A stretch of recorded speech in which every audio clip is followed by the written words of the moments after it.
Glass ഇങ്ങോട്ട് നടിച്ചേ.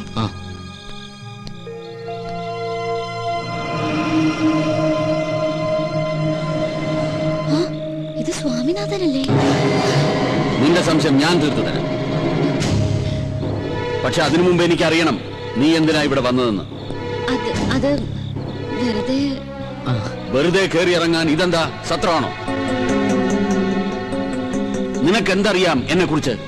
ഞാൻ നിന്നെ ഒബ്സർവ് ചെയ്യാൻ തുടങ്ങിയിട്ട് 2 ദിവസമേ ആയുള്ളൂ. പക്ഷേ എന്റെ കണക്ക് കൂട്ടലുകൾ വളരെ ആക്യുറേറ്റ് ആയിരുന്നു. അതുകൊണ്ടാണ് എനിക്കിപ്പോ കൃത്യമായി ഇവിടെ എത്താൻ പറ്റിയത്. അങ്കിളെ, ഞങ്ങൾ വെറുതെ തമാശക്ക്. ഗോപാ, നീ കണ്ടിട്ടുള്ള ലോകമല്ല ഞാൻ കണ്ടിട്ടുള്ളത്. നീ വെറും പാവം, നിനക്കൊന്നും അറിയില്ല. പക്ഷേ നിന്നെ കരുവാക്കിക്കൊണ്ട് ഇവൾക്കെന്തോ നേടാനുണ്ട്. ഇനി ഒന്നും ഒളിക്കാൻ നോക്കണ്ട. പറ, നിന്നെ ആരിങ്ങോട്ട് അയച്ചു? നീ എന്തിനിവിടെ വന്നു? എനിക്ക് ഉത്തരം കിട്ടണം, കിട്ടിയേ പറ്റൂ. അങ്കിളെ, ഞങ്ങൾ വെറുതെ. മിണ്ടരുത്. ചോദ്യം ഇവളോടാണ്. പറയണം, പറയാൻ.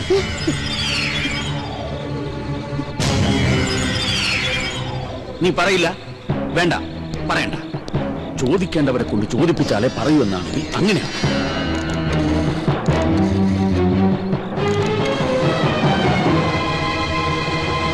ഹലോ.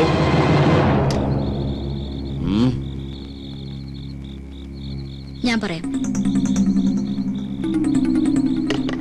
എനിക്കറിയാവുന്ന ഒരു സ്വാമിനാഥനുണ്ട്. അത് തന്നെയാണോ നിങ്ങളുടെ മകനെന്ന് അറിയാൻ വേണ്ടിയാ.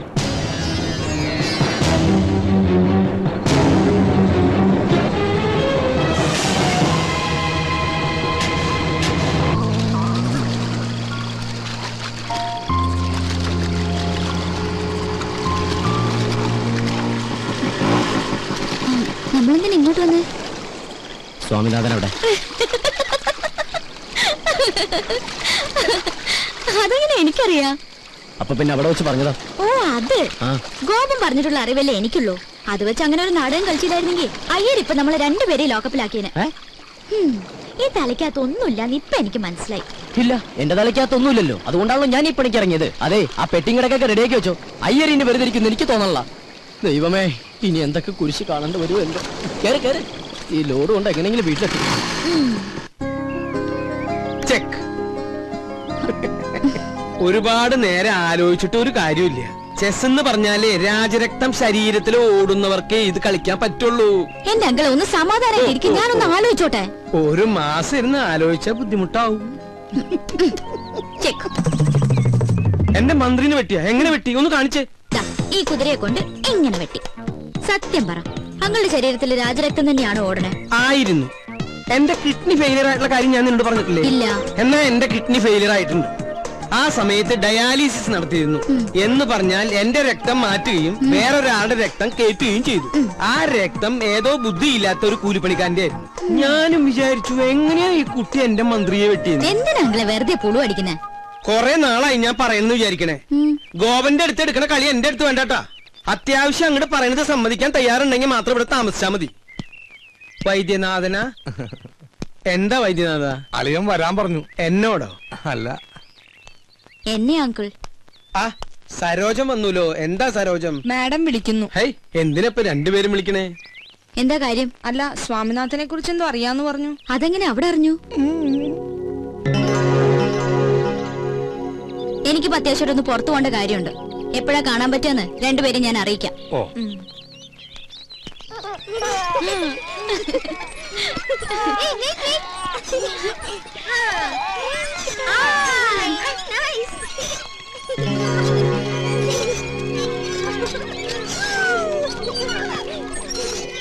എന്താ മേഡം ഇങ്ങോട്ടൊക്കെ?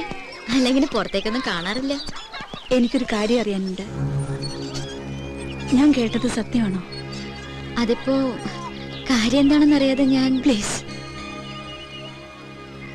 കുട്ടി അറിയുന്ന സ്വാമിനാഥൻ എന്റെ മകനാണെങ്കിൽ എനിക്ക് അവനെ കുറിച്ച് അറിയണം. അത് വല്ലാത്തൊരു കൺഫ്യൂഷനില്ല ഞാൻ. മോളെ, നിന്റെ ഉദ്ദേശം എനിക്കറിയില്ല. എന്നാലും ഇതൊരു കുട്ടിക്കളിയായിട്ട് കാണരുത്. മകനെ നഷ്ടപ്പെട്ട ഒരു അമ്മയുടെ വേദന അതിപ്പോ നിനക്ക് മനസ്സിലാവില്ല. പറയ്, എന്റെ മോൻ എവിടെയാ? I am sorry. ഞാൻ പറഞ്ഞില്ലേ, എനിക്കിപ്പോ കുറച്ച് തിരക്കുണ്ട്. പിന്നെ കാണാം.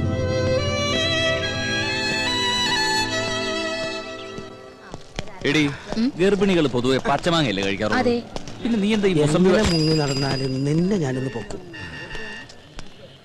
ഇത് വെച്ചാ പെട്ടെന്ന് ആളെ തിരിച്ചറിയാതിരിക്കാൻ സഹായിക്കും. കഴിഞ്ഞ തവണ നീ എന്നെ പഞ്ചാര വർത്താനത്തിൽ വീഴ്ത്തി. ഇനി നിന്നെ എന്റെ കയ്യിൽ കെട്ടിയാ ഞാൻ ശരിക്കൊന്ന് പെരുമാറുന്നുണ്ട്. എന്നിട്ട് നിനക്ക് തരാൻ ഉദ്ദേശമില്ലെങ്കിൽ നിനക്ക് ഞാൻ വയറ് നിറച്ചു തരും. എന്തിനാണ് തല്ലിയത്? ഇപ്പൊ നിനക്ക് മനസ്സിലായടാ, വയറ് നിറയ്ക്കാൻ നിനക്ക് എന്റെ ഭാര്യ മാത്രമേ കിട്ടുള്ളൂ അല്ലേടാ? എന്താടാ, എന്താ ഇവിടെ പ്രശ്നം? ഇവൻ എന്റെ ഭാര്യ അസഭ്യം പറഞ്ഞു സാർ. ആണോടാ? ഇല്ല സാർ. ഇല്ല സാർ. സാർ നിർബന്ധിക്കണേ ഞാൻ പറയും. ഞാൻ നിർബന്ധിച്ചിരിക്കുന്നു. ഞാനല്ലേ ഏറ്റിരിക്കുന്നു സാർ. എല്ലാം ഞാൻ ഏൽപ്പിച്ചിട്ടുണ്ട്. ഇനി നിങ്ങൾക്ക് പരാതി ഉണ്ടെങ്കിൽ ഞാൻ ആക്ഷൻ എടുക്കാം. വേണോ? പരാതിയൊന്നുമില്ല സാർ, ഇതുപോലെ വയറ് നിറച്ചും കൊടുത്താൽ മതി.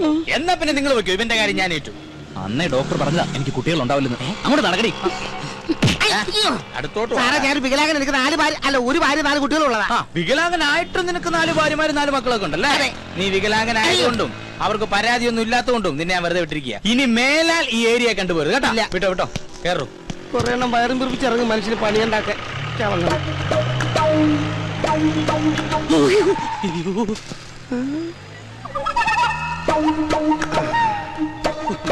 അവിടെ നീ തന്നെ ആണെങ്കിൽ നിന്നെ കൊന്നു കളയും പന്നി.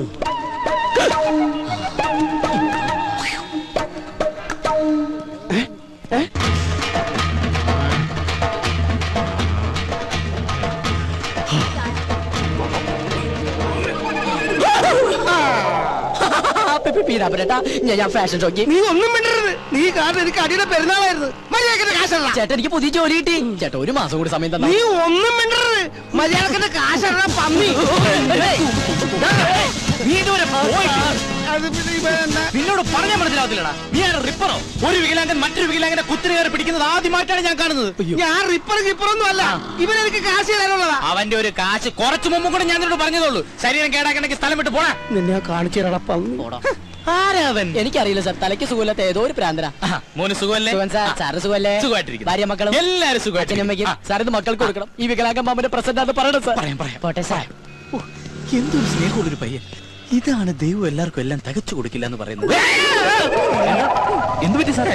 പെട്ടെന്ന് കമ്മീഷണറാണ് ഓർത്തു പോയി. പോം. അതെ മോച്ചായ. ഓ പിന്നെന്താ സാർ, ആയിക്കോട്ടെ. മായ, പുതിയ അപ്പോയിന്റ്മെന്റാ. ഹലോ. തനിക്ക് കക്ഷിയെ മനസ്സിലായോ? നമ്മുടെ ഗ്രീറ്റിംഗ്സ് കാർഡിന്റെ ബോക്സ് റെയിൽവേ സ്റ്റേഷനിൽ വെച്ച് മിസ്സായില്ലേ? ഓ, ആ പോസ്റ്റ് ഒട്ടിക്കുന്ന. യെസ്, അത് തന്നെ. 50,000 രൂപയുടെ കാർഡല്ല, അത് കൊണ്ടുവന്നു വരാൻ തോന്നിയ ഗോപന്റെ മനസ്ഥിതിയോടെ മതിപ്പ് തോന്നിയത്.